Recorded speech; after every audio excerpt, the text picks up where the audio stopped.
Coruscant is one of the most iconic planets of Star Wars. It's an entire planet covered in city that's kilometers deep, and it's been that way for thousands of years.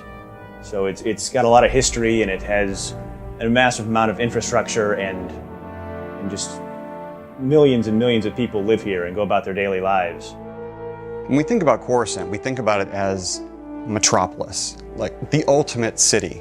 Any big city, one of the things that's most exciting about it is the massive amount of variety, both in terms of the people who live there, in terms of the environments, the neighborhoods, in terms of all the different things you can see and do in a city.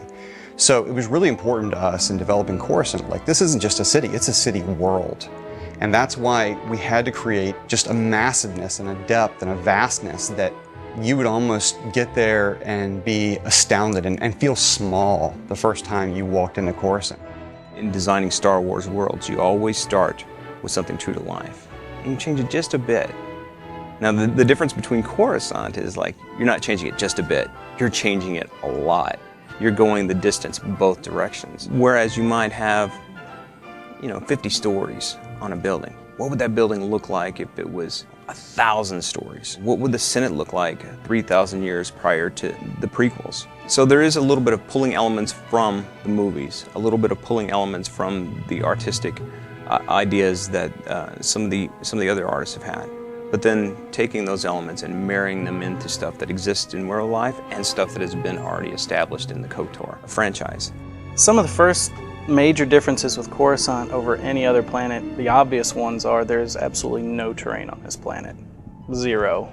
That in itself brings up a lot of interesting dilemmas. We have to think of how to build a planet with no terrain. Building a planet from the ground up is a major issue. The main building block is terrain.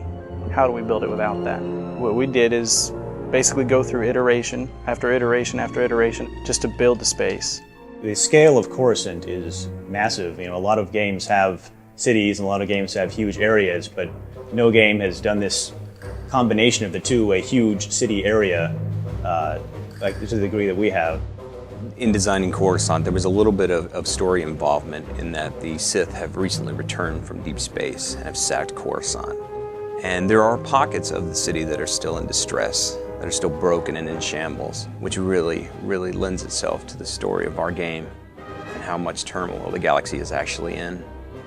The stories that take place on Coruscant really introduce the players to the greater galaxy.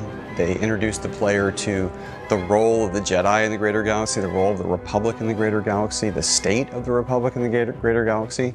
And you're going to get caught up in stories that deal with Republic politics and, backstabbing and maneuvering within the Senate Tower.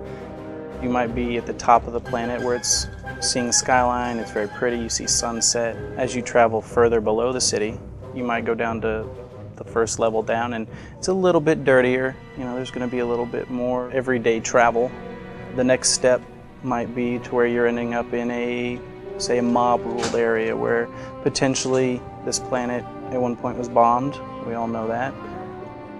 Further down, there's going to be complete gang warfare. What we wanted to do was add a little bit of the Coruscant that you hadn't seen yet.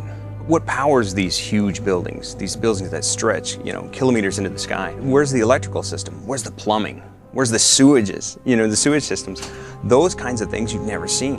What lies down in the basements? What does a parking garage look like in the Star Wars universe? Especially one for a building this, the size of the entire island of Manhattan. So it was taking those ideas, taking those worldly sort of ideas of New York and turning them on their ear, really going the distance, dropping it way down, building it up way high, and making certain that we're giving the player a chance to see things that they've never seen in Coruscant before.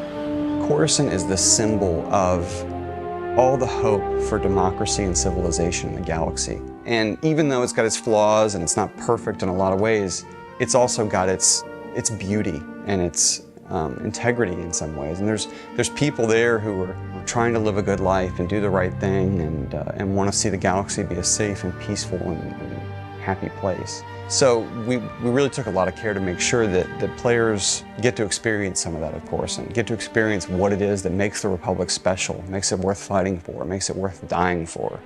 One of the great things about Coruscant is that there's something for everybody. The socializers can hang out in the spaceport in the Galactic Senate and meet people as they come and go. The explorers have all the different variety of areas. They can go down into the depths of the works, or they go into the criminal-laden Black Sun district. Well, my favorite area of Coruscant is probably the Senate district, just because it's so impressive and it has that sense of potential. You know, because you're up there and you can see for miles and miles, and you just know that there's going to be so much out there to explore and find.